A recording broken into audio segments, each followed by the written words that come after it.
Hi, ಇವತ್ತು ರವಿವಾರ. ಆಮೇಲೆ ಎದ್ದ ತಕ್ಷಣ ಈ ಸೀನ್ ನೋಡ್ರಿ, ಫುಲ್ಲು ಸ್ನೋ ಹೊಡ್ಯಾಕತ್ತದ.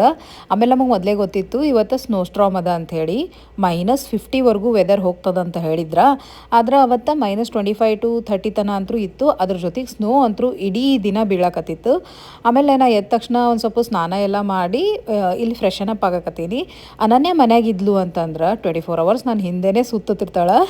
ನಾ ಒಂಚೂರು ಸ್ಕಿನ್ ಕೇರ್ ಮಾಡ್ಕೊಳಕತ್ತಿದ್ದೆ, ತಾನು ಬಂದು ತಂದು ಅಂತಿದ್ದು ಮಾಯ್ಶ್ಚರೈಸರ್ ಅದನ್ನು ತೋರ್ಸಕತ್ತಿದ್ಲು. ಆಮೇಲೆ ನಾವಿಬ್ರು ಇವತ್ತು ಇಡೀ ದಿನ ಮಾಡಿದ್ದೇನಂದ್ರ ಸ್ನೋ ಬೀಳಕತ್ತಿತ್ತಲ್ಲ, ನಮ್ಮ ಬಾಲ್ಕನಿ ಫುಲ್ ತುಂಬಕತ್ತಿತ್ತು. ಹಂಗಾಗಿ ಇಬ್ರು ಬಂದು ಬಾಲ್ಕನಿ ಎಷ್ಟು ಫಿಲ್ ಆಗ್ಯದ ಅಂತ ಚೆಕ್ ಮಾಡಕತ್ತಿದೀವಿ. ಆಲ್ಮೋಸ್ಟ್ ಅರ್ಧ ಆಗ್ಯದ ನೋಡ್ರಿ. ಈಗ ಮಧ್ಯಾಹ್ನ ಟೈಮ್ ನಂದಿದ್ದು ವಿಡಿಯೋ. ಆಮೇಲೆ ಈ ಸ್ನೋ ಬಗ್ಗೆ ಮಾತಾಡ್ಕೊ ಅಂತ ನಾ ಹೇಳೋದೇ ಮರ್ತೆ. ಇನ್ನ 1 ವೀಕ್ನಾಗ ನಾನು ಅನನ್ಯ ಇಂಡಿಯಾಗ ಬರಕತ್ತೀವಿ. ನೆಕ್ಸ್ಟ್ ವೀಕ್ ಅದ ನಮ್ಮ ಫ್ಲೈಟ್. ಯಾಕೆ ಏನಂತ ಹೇಳಿ ನಾ ಮುಂದಿನ ವ್ಲಾಗ್ಸ್ನಾಗ ನಿಮಗೆ ಹೇಳ್ತೀನಿ ಅಂತ. ಆಮೇಲೆ ಇಲ್ಲಿ ನೋಡ್ರಿ, ಮಧ್ಯಾಹ್ನ ನಾ ಟಿವಿ ನೋಡಕತ್ತಿದ್ದೆ. ಅನನ್ಯ ನಂಗೆ ಇಷ್ಟೇ ಕಾಡ್ತಾಳಂದ್ರೆ ಟಿವಿ ನೋಡಾಗ ಡ್ಯಾನ್ಸ್ ಮಾಡ್ತಾಳಂತ ನಾ ಟಿವಿ ನೋಡಬಾರ್ದಂತ. ಆಮೇಲೆ ಮಧ್ಯಾಹ್ನ ಊಟ ಎಲ್ಲ ಮಾಡಿದ್ಮೇಲೆ ಏನು ಮಾಡೋದು, ಸ್ನೋ ಅದ, ಎಲ್ಲಿ ಹೊರಗೆ ಹೋಗೋದಿಲ್ಲ, ಏನಿಲ್ಲ. ಚಲೋ ನಿದ್ದೆ ಹೊಡೆದೆ. ಅನನ್ಯ ಮಾತ್ರ ಸ್ನೋ ನೋಡ್ಕೊಂಡೇ ಇದ್ಲು. ಆಕಿಗೆ ಮಧ್ಯಾಹ್ನ ನಿದ್ದೆ ಮಾಡೋ ರೂಢಿ ಇಲ್ಲ. ಸಂಜೆಗೆ ಪಾನಿಪುರಿ ತಿನ್ನಂಗಾಯ್ತಾ. ಸಡನ್ ಆಗಿ ಪಾನಿಪುರಿ ತಿನ್ಬೇಕಂದ್ರೆ ನನ್ನ ಹತ್ರ ರೆಡಿಮೇಡ್ ಇವು ಪೂರಿ ಇರ್ತಾವ, ಇಮಿಡಿಯೇಟ್ ಕರ್ಕೋಬಹುದು. ಪಾನಿಪುರಿ ಮಾಡೋದು ಈಸಿ ಅಲ್ಲ, ಫಟಾಫಟ್ ಅಂತ ಮಾಡಿದೆ. ಅನನ್ಯಾಗರ ಪಾನಿಪುರಿ ಅಂದ್ರೆ ಭಾರಿ ಇಷ್ಟ.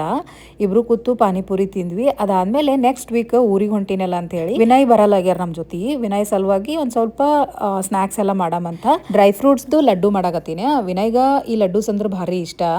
ಆಮೇಲೆ ಇದಕ್ಕೆ ಫಸ್ಟ್ ನಮಗೆ ಬೇಕಾಗೋದು ಡೇಟ್ಸ್. ಈ ಡೇಟ್ಸ್ ನಾನು ಕಾಸ್ಕೋನಾಗ ತರ್ತೀನಿ, ಚಲೋ ಇರ್ತದ.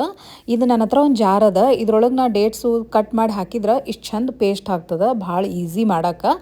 ಅದು ಫಸ್ಟ್ ಪೇಸ್ಟ್ ಮಾಡಿಕೊಂಡು ನೆಕ್ಸ್ಟ್ ಒಂದು ಸ್ವಲ್ಪ ಡ್ರೈ ಫ್ರೂಟ್ಸ್ನು ಪೌಡ್ರ್ ಮಾಡ್ಕೊಂಡೆ ಒಂಚೂರು. ಅದಾದ್ಮೇಲೆ ಸ್ವಲ್ಪ ತುಪ್ಪ ಹಾಕೊಂಡು ಈ ಡೇಟ್ಸ್ದು ಪೇಸ್ಟ್ ಇರುತ್ತಲ್ಲ ಅದನ್ನ ಹುರ್ಕೊಂಡು ಅದ್ರ ಜೊತೆ ಡ್ರೈ ಫ್ರೂಟ್ಸ್ ಎಲ್ಲ ಮಿಕ್ಸ್ ಮಾಡ್ಕೋಬೇಕಾ. ಇದು ಮಿಕ್ಸ್ ಮಾಡೋದೇ ಭಾಳ ಕಷ್ಟ ಅಪ್ಪ, ಕೈಯೆಲ್ಲ ಬ್ಯಾನ್ ಆಗ್ಬಿಡ್ತದ ಕಲ್ಸೋದ್ರಾಗೆ. ಅದಾದ್ಮೇಲೆ ಸಣ್ಣ ಸಣ್ಣ ಉಂಡಿ ಮಾಡ್ಕೊಳ್ಳೋದು ಈ ರೀತಿ. ಅನನ್ಯಾಗ ವಿನಯ್ಗ ಈ ಉಂಡಿ ಅಂದ್ರೆ ಭಾರಿ ಇಷ್ಟ. ಯೂಶಲಿ ವಿನಯ್ ಎವ್ರಿ ಈವ್ನಿಂಗ್ 1 ಇಲ್ಲ 2 ಲಡ್ಡು ತಿಂತಾರೆ. ಇವನ್ನ ಅವ್ರಿಗೆ ಇಷ್ಟ ಆಗ್ತದ. ಅದ್ರ ಜೊತೆಗೆ ಸ್ವಲ್ಪ ಚೂಡ ಅದು ಮಾಡಿದೆ, ಅದ್ರದ್ದು ವಿಡಿಯೋ ಏನ್ ಮಾಡ್ಲಿಲ್ಲ ನಾನು. ಆಮೇಲೆ ಈ ಉಂಡಿ ಅದಲ್ಲ, ಇದು ಭಾರಿ ಹೆಲ್ದಿಯಾ. ಇದ್ರೊಳಗೆ ಡೇಟ್ಸು ಎಲ್ಲಾ ತರದ ಡ್ರೈ ಫ್ರೂಟ್ಸ್ ಇರುತ್ತೆ. ಮಕ್ಕಳಿಗರ ಭಾರಿ ಹೆಲ್ದಿ ಫುಡ್ ಇದು. ಈವ್ನಿಂಗ್ ಸ್ನಾಕ್ಸಿಗೆ ಭಾಳ ಚಲೋ ಆಗ್ತದ.